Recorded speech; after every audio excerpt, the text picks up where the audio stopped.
nossa convidada especial que já esteve aqui conosco, a Patrícia Helena, que é psicóloga começada de educação. Tudo bem, Patrícia? Bem, obrigada mais uma vez pela presença.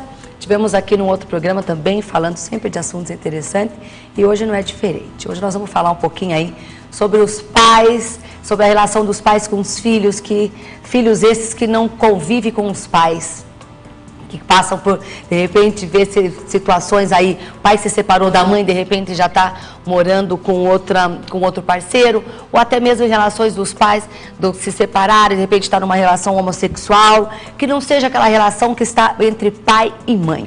A gente sabe que, por mais que hoje muitas crianças, adolescentes já tenham uma cabeça para entender que os pais vêm conversando, mas muita gente sofre muito com isso, tanto os pais quanto os filhos. Eu gostaria que você dissesse um pouquinho, falasse pra gente, Patrícia, como para se lidar com isso, o que você orienta esses pais? Boa tarde, eu que agradeço o convite. Na verdade, hoje realmente o número de separações aumenta diariamente. Existem separações, inclusive, para uniões homossexuais. Sim. E as orientações que nós damos sempre se referem aos adultos. A opção de estar separado ou não é do adulto, não é da criança nem do adolescente. O que nós sabemos, Ed, é que os filhos sofrem independente da idade, mas quanto menor a idade, mais fácil você fazer uma intervenção para que essa criança compreenda ou aceite.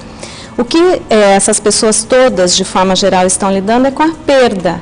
A perda da casa, a perda do pai e a mãe que viviam juntos, a perda do espaço que eles tinham. Então, cada situação de perda que apareça na vida desses filhos novamente, traz novamente a insegurança, a ansiedade, as brigas que podem vir vão gerar uma nova separação. Uma outra condição, qualquer recasamento em seguida de uma separação, muito rápido após uma separação, ela dificulta toda essa rede que vai se formar, porque nós vamos passar a lidar com padrasto, madrasta, enteado, meio-irmão. Uma família totalmente diferente entrou na minha, de um dia para outro, assim, não espero, de repente, papai e mamãe separaram, amanhã já tem uma outra família. Papai me leva a visitar uma outra família, que eu não sabia que existia. Da noite para o dia, por exemplo, você tem às vezes filhos únicos que passam a ter irmãos mais velhos, mais novos, crianças convivendo com adolescentes. Então, assim, quanto mais complexo, mais desafio. Se por um lado para o casal existe uma esperança de uma felicidade, de um novo amor, enfim, que é um direito de todas as pessoas, para todos os demais envolvidos, só esse amor do casal não é suficiente para que essa relação siga em frente. Então, é necessário um envolvimento afetivo muito grande com os filhos todos envolvidos, os avós, se vão aceitar ou não esses netos, se vão acolhê-los. Essas crianças e adolescentes, eu falo de crianças e adolescentes, que é a faixa etária que a gente lida muito. Qual é a idade mais crítica, Patrícia, numa separação? Adolescência. Normalmente, adolescência até o início da idade adulta. O que nós temos, estava até conversando um pouquinho antes aqui, é assim, nenhum filho, na verdade, mesmo que ele tenha já os seus 40 anos, aceita ou entende uma separação dos pais. Para a maioria dos filhos, pai e mãe é para estar sempre juntos, até o final da vida. Mas a idade mais crítica é na adolescência. O que acontece também com o casal recasado? Se o adolescente apresenta alguma dificuldade, vivendo com o pai e a mãe, que são os biológicos dele, é uma dificuldade.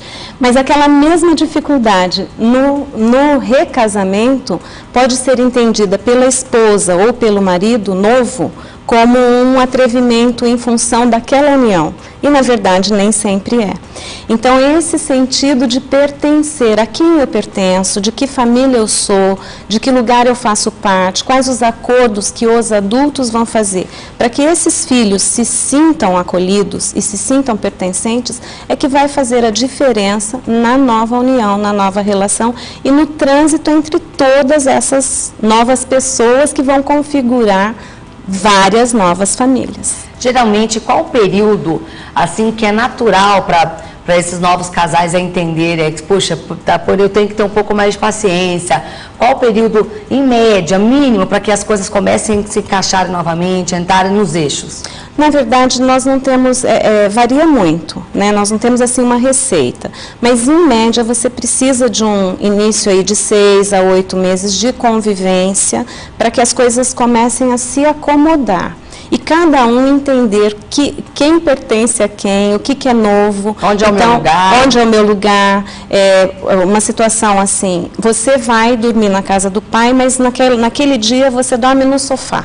Porque quem tem a cama é a filha da esposa dele. Não. Né? Então, essas acomodações, tanto afetivas quanto financeiras, precisam ser planejadas, precisam ser conversadas, e isso requer um tempo. Quanto mais amadurecido o casal, quanto mais amadurecido essa esposa e esse novo marido, mais fácil lidar com essas acomodações que vão ser necessárias. E que é muito importante para o próprio casamento e muito mais, logicamente, para essas crianças, para esses adolescentes, que ficam ali realmente muito perdidos, né? Exato. Puxa vida, o que eu estou fazendo? E a adolescência diz aborrecência, né? Muitas vezes já cria também situações e que acaba daí atrapalhando a relação que está se iniciando. Exato. Ali desse pai e dessa mãe. Exato. Os adultos precisam aprender a expressar as suas emoções assim, os seus próprios medos, as suas limitações, as suas dúvidas, para que as crianças, os adolescentes, os filhos de forma geral envolvidos nessas novas relações, consigam também poder expressar. E que eles aprendam que, mesmo ele dizendo que eu não gosto de alguma coisa que você faz, ou que você não é minha mãe e, portanto, eu não deixo que você diga isso não está diretamente vinculado à pessoa que você é, mas a algo que era uma expectativa dele. Porque esse filho ainda pode ter o desejo ou a expectativa que os pais voltem a morar juntos. Então, ele vai compreendendo ao longo do tempo, é uma escada que você tem que fazer, um degrau só de cada vez, para que seja seguro, e para que ele possa entendendo ao longo do tempo que aquela relação do pai e mãe biológicos dele não vai mais existir, que existe uma nova, e que esta nova configuração pode também ser prazerosa, ou equilibrada, ou feliz, vamos dizer assim, mas que isso requer investimento, principalmente emocional e de maturidade dos adultos envolvidos. Porque é onde tem o maior desgaste, né? Sim. É realmente o emocional. Patrícia, quando existem essas separações que não são litigiosas, ou seja, que são de pleno acordo, o marido e a mulher, e se torna mais fácil para assumir uma nova relação e para lidar com as crianças, ou não? É igual tanto quando tem litígio ou não tem?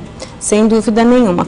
Quanto menos briga houver, briga no sentido de desafio, nós temos aliados e os desafetos. Se não tivermos isso, tivermos por um pequeno período e entendemos que nós precisamos sim estar aliados, todos, isso vai facilitar muito. Então, a negociação e o acordo entre os vamos chamar assim, sim, ex e atuais, essa negociação e acordo é que vai facilitar tanto a vida do novo casal, quanto dos demais envolvidos, tanto até da sogra, da nora, né, nova e antiga.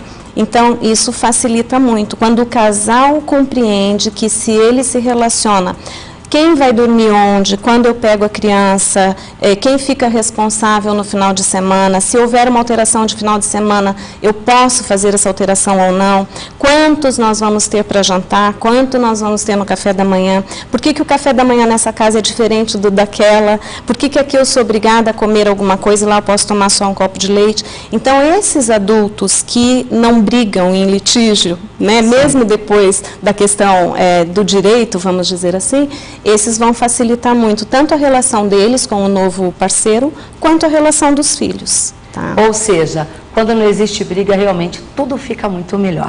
A razão. Né? Colocando mais a razão do que a emoção. Mais a razão, exatamente. Porque quando você já chega no final de um relacionamento, porque quando parte só de uma pessoa, a outra pessoa não aceita, vai ser briga na certa, vai ser um desgaste terrível para o casal, para os familiares e principalmente para os filhos. Agora, quando chega como um acordo, puxa, não dá mais, então eu quero ser feliz, você tem que ser feliz, nossos filhos têm que ser felizes, e assim fica todo mundo feliz, fica muito melhor de se conviver, de tocar para frente a vida. E até a forma de nomear, né? Então, assim, não é a outra. ela é a esposa do meu pai, Sim, não é o outro, ele é o marido da minha mãe. Então, a forma como vão ser tratadas essas pessoas, pelo ex, pelo atual. Então, é a minha enteada, mas ela é a filha da minha esposa. Tudo isso vai trazendo esse afeto e essa proximidade necessária para se construir essa nova relação de uma maneira adequada e até prazerosa, onde se você tem respeito entre os adultos, é desta maneira que você ensina os filhos, os avós, os novos membros dessa família que está se constituindo a se respeitarem também. E isso é fundamental para que as coisas corram bem. Em qualquer relação, né, Patrícia? Em qualquer relação. Eu acho que, para resumir tudo aqui que a Patrícia falou, é bem isso. Nós temos que ter respeito e muito diálogo, que daí as coisas começam a fluir da melhor maneira possível. Muito bem. Patrícia, quem está nos assistindo agora, quiser falar com você, para saber um pouquinho mais sobre esse assunto, outros assuntos, você, por gentileza, fique à vontade para deixar os seus contatos. Podem entrar em contato com o Grupo Uninter, que é com quem eu trabalho, né? E na minha clínica, 9911-6869. Maravilha. Tá bom? Muito obrigada, viu? Mais uma vez. Obrigada a você. E você que está nos acompanhando,